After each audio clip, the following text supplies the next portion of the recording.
और उसके पीछे के भी ग्रंथकारों के अपने उद्देश्य रहे हैं। उपवन के, वाटिका के, तालाब भी रहता है एक, उसके बाद नृत्यशाला होती है, रंग मंडप होता है, भोजनशाला होती है, सभी कुछ होता है।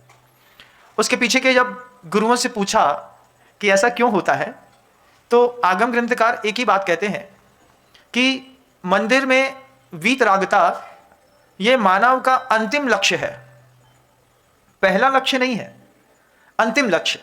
ये शब्द हमने गुरुदेव से खजुराहो में सुने थे, जब खजुराहो में उस मंदिर के बाहरी परिकर की दीवारों को देख करके पूरे विदेशों के लोग आकर के देखते। उस खजुराहो के परिकर में एक साथ सब दिखाई देता है, बाहर का राग रंग दिखाई देता है, सामने एक बहुत अच्छा कुआं दिखाई देता है, उपवन दिखाई देता है, भोजनशाला दिखाई देती है, साथ ही साथ एक बहुत बड़ी वापिका दिखाई देती है। बिल्कुल आगमोक्त मंदिर बने खजुराहो के। बाहर की दीवारों के जब लोग देखने के लिए टूरिस्ट आते और उसमें वासनाग्रस्त पुतलियों को, मूर्तियों को देखते, तो कई लोग गुरु जी से पूछते कि गुरु जी, मंदिर जी में ये सब चीज़ें बनाने की तो जरूरत नहीं थी। आचार्य भगवंत ने जिन शब्दों के साथ मंदिर का वैभव दिखाया, आप भी एक बार देखिए। गुरुदेव बोले कि वीतरागता अंतिम लक्ष्य है, अंतिम। तो शुरुआती लक्ष्य में क्या है? मंदिर के अंदर अगर आपने प्रवेश किया है तो वहां पर बस जाति साथ ऐसा तो नहीं होता ना कि वीतरागम परम दशका पद्मराज समप्रभम, ऐसा नहीं पढ़ते। अंदर मंदिर के अंदर प्रवेश करते वक्त उस श्रावक की बहुत सारी भावनाएं होती हैं। वो कैसी कैसी भावनाएं होती हैं?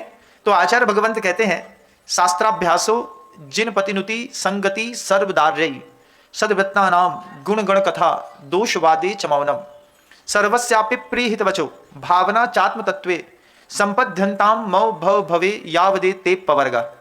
ये भावना एक गृहस्थ की मंदिर निर्माण के समय होती है कि जब हम मंदिर के परिसर में आए तो कोई स्थान ऐसा हो जहां पर शास्त्राभ्यास हो। एक व्यक्ति पूजा कर रहा है सामने, अब पूजे के सामने बैठ करके आप शास्त्र बांचने लगो, तो जब दो उपयोग की धारा जाती है तो चिड़चिड़ तो होती है ना। हम पढ़ रहे हैं, तुम पूजा तेज कर रहे हो, धीमे करो। इसके लिए वहां पर एक ऐसा सभा मंडप बनाया जाता था जिस सभा मंडप में बैठ करके शास्त्र का अभ्यास कर सकें। लेकिन मंदिर का परिसर शस्त्र के अभ्यास के लिए नहीं है। शस्त्र सिर्फ हाथ में चलाने वाला नहीं होता, जबान का चलाने वाला भी होता है। जैन दर्शन लेस्याओं से अपना जीवन जीता है बंधु। आपने गलत सोचा है और गलत बोला नहीं है, इसका मतलब ये नहीं है कि गलत नहीं होगा। आपकी भावनाओं का जो प्रभाव है वो सामने वाले तक जाता है, वो पकड़ता है इस बात को कि कहीं ना कहीं कुछ ना कुछ गलत है। ये मुंह से बोल तो नहीं रहा है, लेकिन ये गलत सोच रहा है। तो मन का शस्त्र चलाने वाले, वचन का शस्त्र चलाने वाले और काया को भी शस्त्र युक्त बना लेने वाले लोग, इसके लिए जिनालय नहीं है। जिनालय शास्त्राभ्यास हो, ना कि शस्त्राभ्यास हो। लेकिन हम कई बार देखते हैं मंदिर जी में भगवान की वेदी के सामने खड़े होकर के पूजा करते करते सामने वाले किसी नौकर्म को देख करके कितने कसाय के परिणाम होते हैं। इसमें मंदिर जी का भी बिगड़ता है और आपका भी बिगड़ता है। मंदिर जी की भावनाएं, मंदिर जी का नाम दूषित होता है। बोले वहां के लोग बिंब के सामने ऐसी बातें करते हैं, तो आपकी भी अप्रसिद्धि होती है। जितनी राम की प्रसिद्धि है इतनी रावण की भी तो है, तो इतनी उस व्यवहार को जीने वाले लोगों की भी हो जाती है। मंदिर बनाया जाता है, एक सभा मंडप होता है जिसमें शास्त्राभ्यास हो, शास्त्र का वाचन हो सके, अंदर जाकर के कोई पूजा कर सके, तो ये बहुत अच्छी बात रहती है। फिर जिनपति नुति दूसरा शब्द है मंदिर जी के अंदर, कि जिनेंद्र भगवान की हम शांति के साथ, धैर्य के साथ पूजा कर सकें। शास्त्राभ्यासो जिनपति नुति संगति सर्वदार्यई, और ऐसी संगति जिस संगति के साथ, मतलब मान लीजिए इतनी सारी वेदियां और व्यवस्थित देव स्थान बने होते हैं कि जिन देव स्थानों पर जाने के बाद आप बहुत अच्छे तरीके से अपने मन के मिलने वाले व्यक्ति के साथ खड़े होकर के धर्म आराधन कर सकें। संगति सर्वदार्यई, और इसमें आर्य शब्द लिखा है कि मंदिर जी के अंदर ऐसा भी स्थान हो जिस स्थानों पर बैठ करके हम दिगंबर मुनिराज साधुओं इत्यादि से उपदेशामृत ग्रहण कर सकें। शास्त्राभ्यासो जिन पतिनुति संगति सर्वदार्य सदवृत्ता नाम गुण गण कथा, और जितने भी अच्छे उद्भावित करने वाली अच्छी आचरण की प्रवृत्तियां हैं, उन प्रवृत्तियों में हम सबका एक साथ बैठ करके उपयोग लग सके, तो नृत्यशाला बनाई जाती है। सदवृत्ता नाम गुण गण कथा, और फिर गुणों की कथाएं होती हैं मंदिर जी के अंदर, ना कि इशारों में टॉन्टबाजी। अगर आप एक दूसरे को देख करके कसाई करते हैं तो इसके लिए एक कोप भवन भी बनाया जाता था जहां पर बैठ करके बहुत हो हल्ला मचाया जा सकता है। मंदिर जी के अंदर नहीं, देव मूर्ति के सामने जो मंत्रों से अधिष्ठित होती है वहाँ पर कसाई करने से, अपशब्द बोलने से, विशेष प्रकार के अपध्यान का चिंतन करने से आचार्यों ने निश्चित कहा है कि इसमें कर्म बंध होता है, हमारा भी होता है और सामने वाला का भी होता है।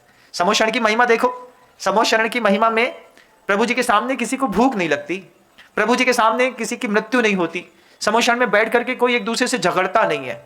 अगर हमने उसी समोशरण की प्रतिगति को यहाँ पर बनाया है तो फिर वहाँ पर हमको मान की भूख भी ना लगे, वहाँ पर हमको बैठ करके किसी का अपध्यान ना करें, तब जाकर के जिनालय की सार्थकता सिद्ध होती है।